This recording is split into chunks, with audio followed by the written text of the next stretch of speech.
What's going on, guys? This is Jeff, and we're back after a bit of a hiatus because I went on a trip to Japan and had some other life things happening. But to move on, we are talking about specializations and quote-unquote Riptide cards that are not equipment in this specific episode. The three first obvious ones that most people know about are the traps. A collapsing trap, which is the go-again one that can really be used to punish turns if used well. If it's used incorrectly, you can make it worse for yourself. Some examples of using it incorrectly is certain turns against, if you remember Zen, where he would use his ability in response to create a tiger in his hand, making a fake card, searching for his ability, and then end up drawing a bunch of extra cards for free off of these fake cards, quote unquote. And then with his boots. An example of a correct way to use it would be to try to, for example, dash, being able to turn off their ability to actually do a max V turn through making them discard their hand.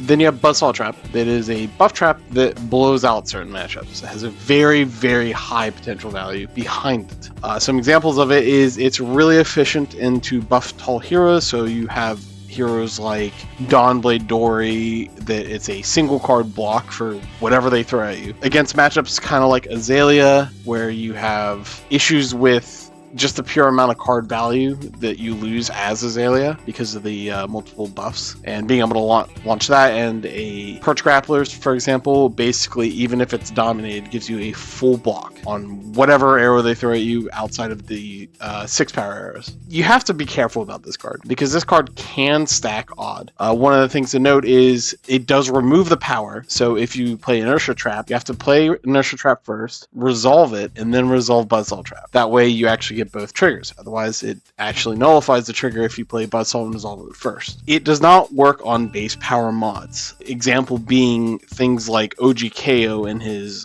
hero ability does not trigger it because its base power gets converted into something else. Bolton, if you use it against him, you can actually force him to utilize a second instance of his hero ability to actually give the thing go again, because he has to respond because it doesn't gain the power, so therefore his go again part will not trigger on the first instance if you respond to it. Spike Pit Trap is a reaction based trap that is usually used as a finisher. It's really efficient into decks that have a lot of 9F copies of cards, and obviously with reactions. Typically you see it doing very well into warrior and assassin type matchups. It's loss of life, so therefore it's not preventable through other effects, and it does count the card that you mill.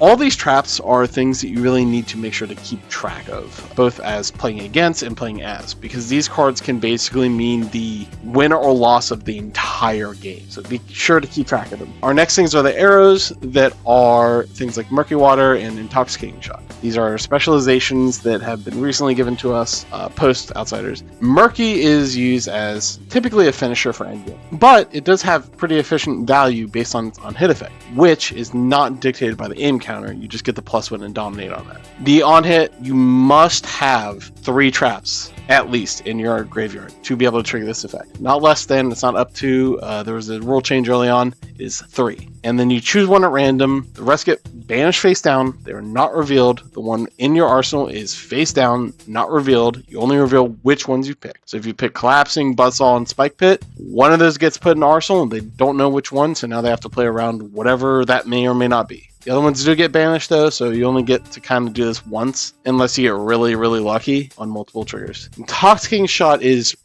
probably one of the most controversial cards in Riptide. I'm going to be frank, this card is awful, but it does the job that it needs to do, and it's the only card that does the job that we need it to do.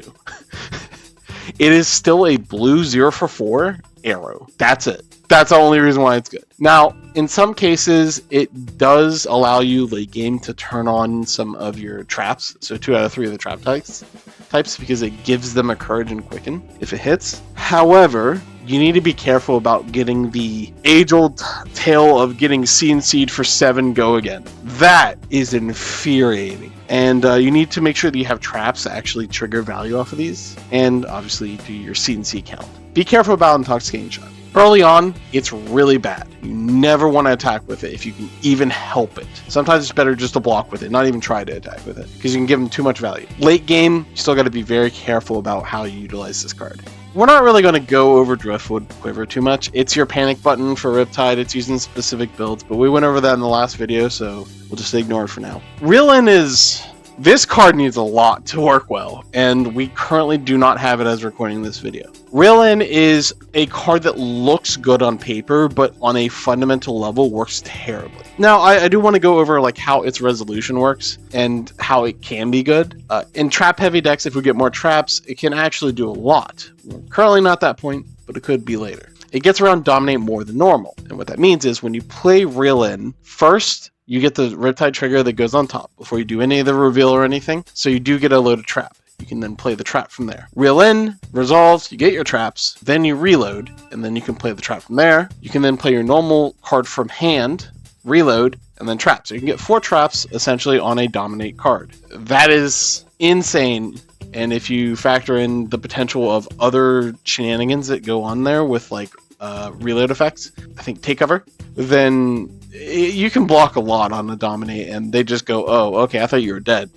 So Reel In can be good. We just lack the tools to make this card even remotely playable. So next is Plan for the Worst. I won't really talk too much about the new cards and its interaction with this in this video. I will do an update later. But this card has a Seek and Destroy effect plus a bit of hand information that you get to gain off of it, which allows you to basically pick the best case scenario for your traps. The cool thing about this card is that the way that you resolve it, you reveal the traps first, and then you put them in your hand, and you put 2 cards from your hand into your deck. So therefore, if you have a whatever card left in your hand, then you're able to put that back instead and just keep 2 traps. So an example of this occurring would be if you're against KO, you look at their hand, they don't have CNC, and you look and see, oh, okay, they resolved their cast spins last turn, and they're going to have go again and then buff. So you grab Collapsing and Buzzsaw Trap to basically turn off their entire next turn cycle. This card becomes very hyper efficient with being able to actually answer sticky situations.